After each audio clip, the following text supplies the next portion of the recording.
رقص و سرور اور رنگ رلیوں سے بھرپور تقریبات آہستہ آہستہ قدیم یونانی دیوتاؤں کی پرستش کی رسومات کے لیے کی جانے والی تقریبات کا رنگ اختیار کرتی گئیں، جن میں خوب موج مستی کی جاتی تھی۔ انہی تقریبات میں شریک ہونے والے امراء کی ناجائز دولت کو وہ اپنے اختیارات کے تحت ضبط کر کے اپنی پرتعیش زندگی کے لیے استعمال میں لاتا۔ اس پوپ کا انجام بھی بالآخر عبرتناک ہوا اور اس کو دھوکے سے زہر دے کر قتل کر دیا گیا۔ نمبر 4، کیلیگولا۔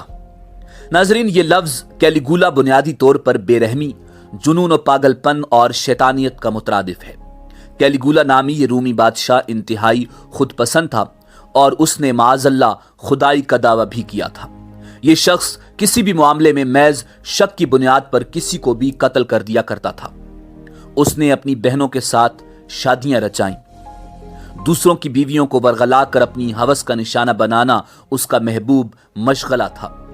اس کا زمانہ سن 37 تا 41 قبل مسیح کا ہے۔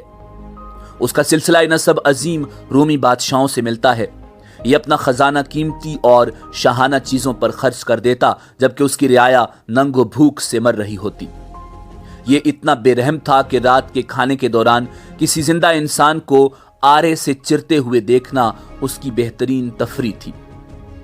اس بادشاہ کی مطلق العنانی کا یہ عالم تھا کہ اس نے اپنے گھوڑے کو سینیٹر نامزد کر دیا۔ ایک جنگ کے دوران اس نے اپنی ساری فوج کو سمندر میں جھونک دیا۔ یاد رہے کہ یہ نام نہاد جنگ ایک یونانی دیوتا نیپچون کے خلاف لڑی جا رہی تھی۔ نمبر 5، کنگ جان۔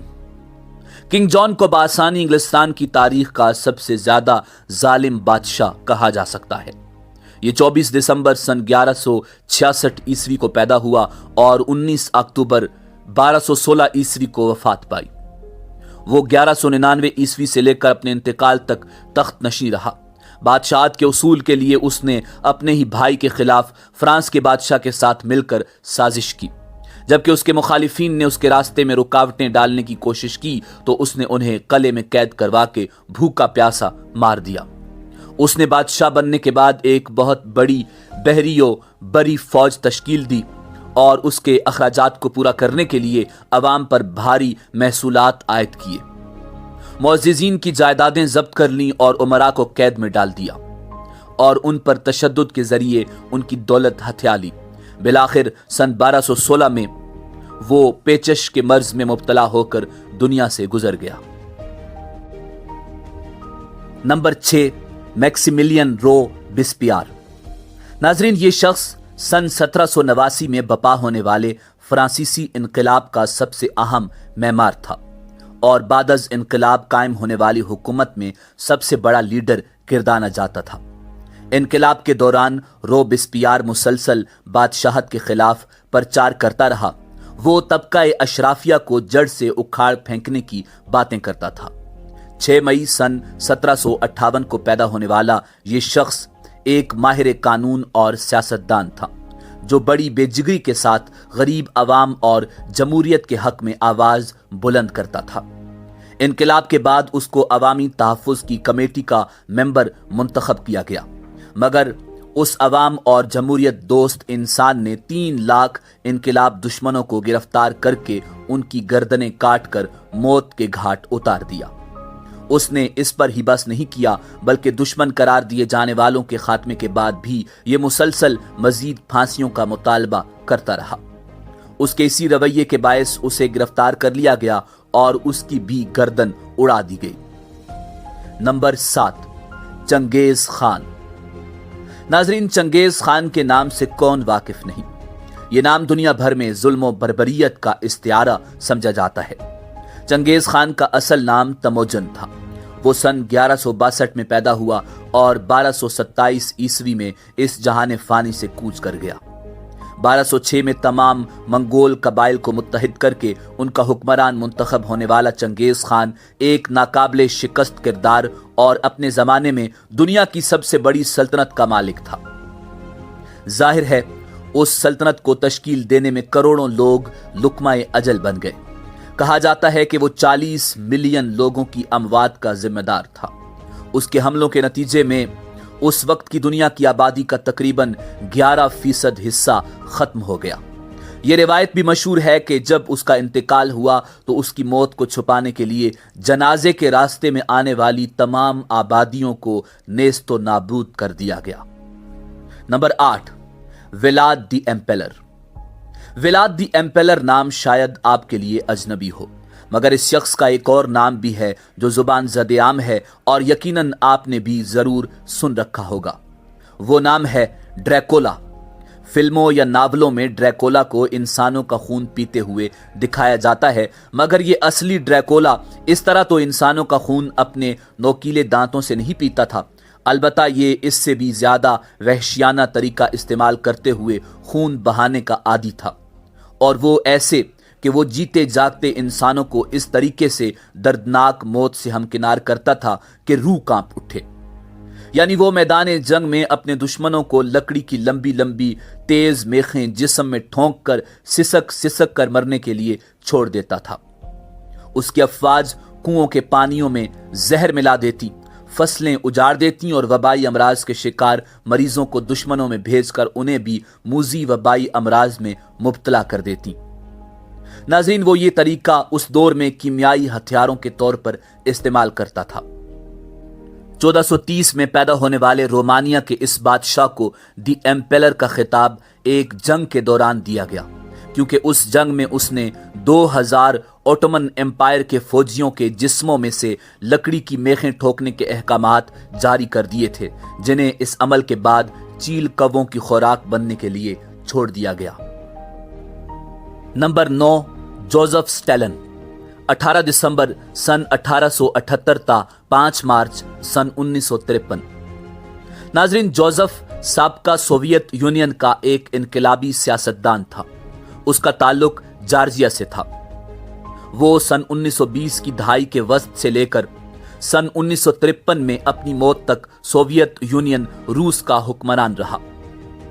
کمیونسٹ نظریے کو ماننے والے حکمران کے طور پر اس نے اپنی حکومت کے دوران ملک کے بڑے رقبے کو اپنے کنٹرول میں لے لیا۔